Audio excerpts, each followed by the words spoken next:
ગિરધારી ઠંડક અત્યારે મારી ગાડી ઉપર ભાજપના ગુંડાએ હુમલો કર્યો છે। નમસ્કાર દોસ્તો, વિડીયોને છેલ્લે સુધી જોજો। મારે તમને જે ઘટના બતાવી છે, દારૂ, ચરસ, ડ્રગ્સ, અફીણ, ગાંજો આ બધું ગલીએ ગલીએ વેચાય છે, શહેરોમાં વેચાય છે, ગામડાઓમાં પણ વેચાય છે।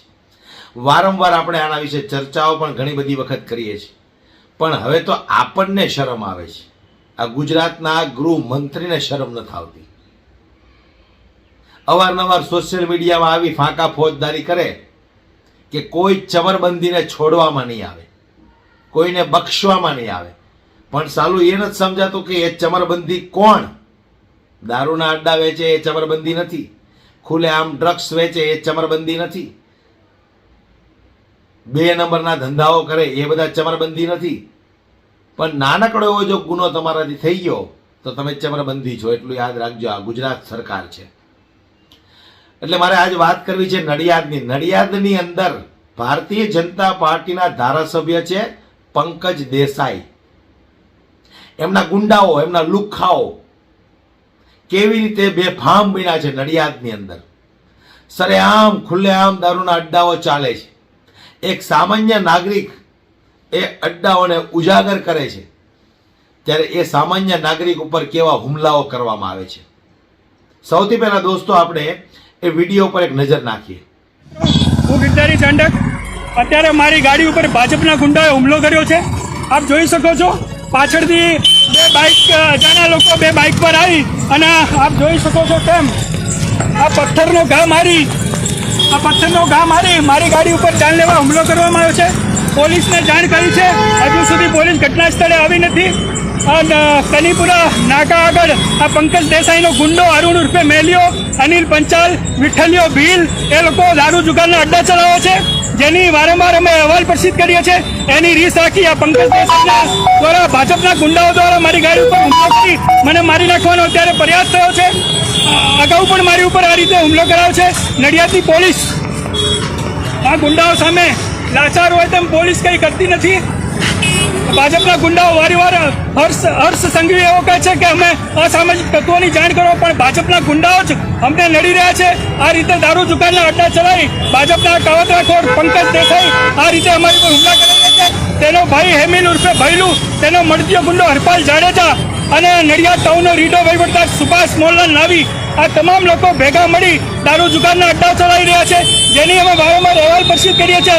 તેની રીસ રાખી અમારી ઉપર આ રીતે અમારી ગાડીને તોડી નાખી અમારી ઉપર જાનલેકો અમને મારી નાખવા અત્યારે પ્રયાસ થયો છે। ખેડા જિલ્લા પોલીસ કંટ્રોલને જાણ કરી છે, હજુ સુધી પોલીસ આવી નથી। આ ભાજપના ગુંડાઓનો નડિયાદમાં ત્રાસ વધી ગયો છે।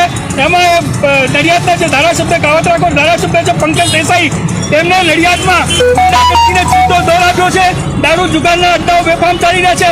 આ ધારાસભ્ય તેમજ એમના ભાઈ હેમિલ ઉર્ફે ભૈલુ એ લોકો પોલીસના મળતી અધિકારીઓ કર્મીઓ સાથે સાંઠગાંઠ રચી આવા ગુંડા તત્વોને છૂટો દોર આપી રહ્યા છે।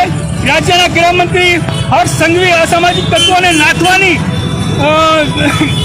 નાથવાનો કહી રહ્યા છે, ત્યારે નડિયાદમાં જ આ ભાજપના ગુંડાઓ બેફામ થઈ ગયા છે અને આ રીતે અમારી ગાડી પર જાનલેવા હુમલો કર્યો છે।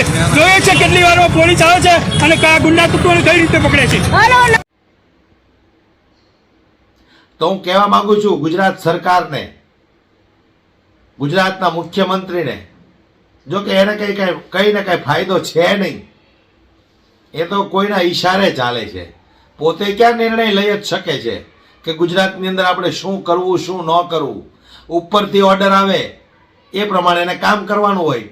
ગોપાલભાઈ ઇટાલિયા કેમ, આ તો બધા ચાવીવાળા રમકડા છે, ચાવીઓ ભરો પછી વહેતા મૂકો એટલે ટે કરતા હાલવા મળે।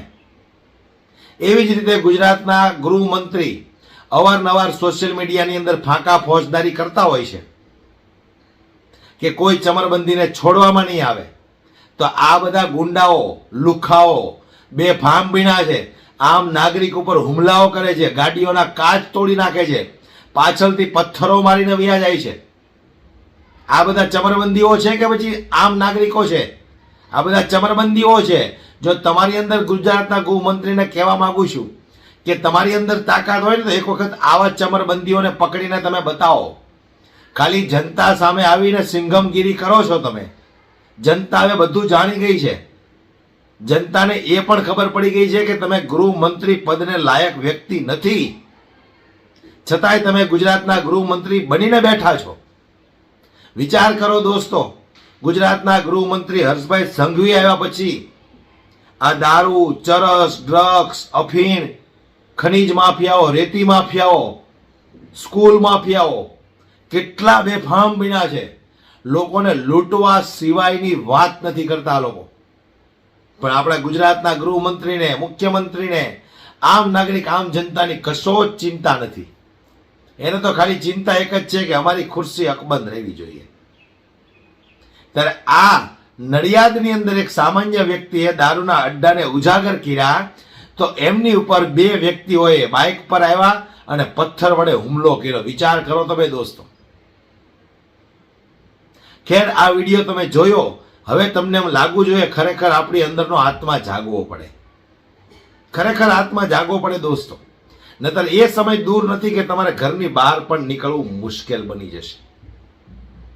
હાલ આ વિડીયો તમે જોયો તો એ બાબતે તમારું શું કહેવું છે મને કોમેન્ટ બોક્સમાં જરૂરથી જણાવજો. અને અંધભક્તો, તમારે આકાની સરકારની ગુલામી કરવી હોય તો તમે પણ મને કોમેન્ટ જરૂરથી કરજો. જય હિન્દ.